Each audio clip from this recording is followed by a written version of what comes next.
mean, what a difference a month makes. Mortgage rates are going up for sure. Happy Wednesday, everybody. Brian Simmons here with eXp Realty. It is January 26th.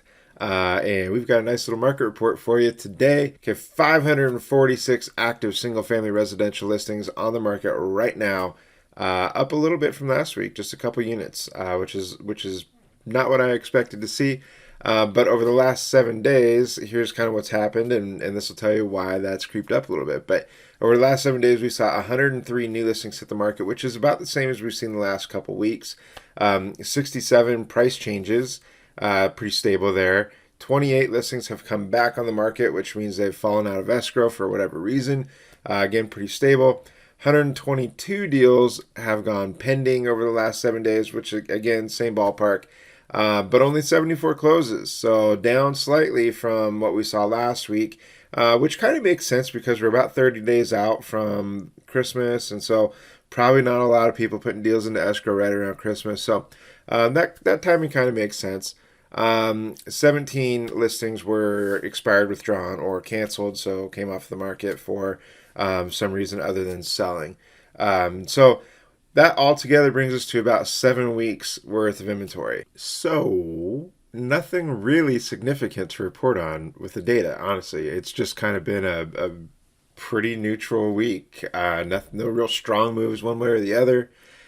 So kind of just a normal week. However, the big news is on the mortgage side of things. Okay, so the mortgage rates have gone up substantially over the last month. And if you look at where things were at a month ago, they were about 3.25. You could get a mortgage rate in the low threes a month ago, and now it's like 3.75. I mean, so if you can get a rate at 3.75, like that's pretty good right now, from what I'm hearing. So that's a huge gain in the last month to go from 3.25 to 3.75. Okay, so that's like that's $100 difference in your payment approximately for a $400,000 home, which is about the average right now. So that's a big difference, right? And like maybe that's causing a little bit of uncertainty with people. They're wanting to kind of just see how things play out for a little bit. Are rates going to keep going up? Are they going to come back down? Like, we don't really know what's to come.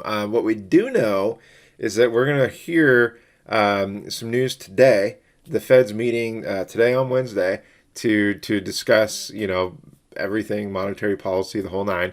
And how they come out of that meeting, their tone that they use when they come out of that meeting is going to make, a difference in what happens with mortgage rates over the next, week or further. And so if they came out and they said, they doubled down on their tightening that they've been talking about, that may lead to the rates increasing further. If they come out and they say, hey, we're going to kind of back off of that because the stock market's been tanking and rates have been going up and all that sort of stuff. If they kind of back things off a little bit, maybe rates come back down a little. So we will we'll know more here soon. This afternoon is when they meet, so we should see some sort of movement later today, tomorrow, and we'll keep our eyes peeled on that. Of course, that's it for this week. So thank you for watching. Be sure to check out my YouTube channel. You can subscribe with the link down below somewhere. And be sure to check out the full version of the newsletter. There's some great information on there, as well as my favorite listings at various price points. So definitely check that out when you get a chance, and we will see you next week. Have a great one.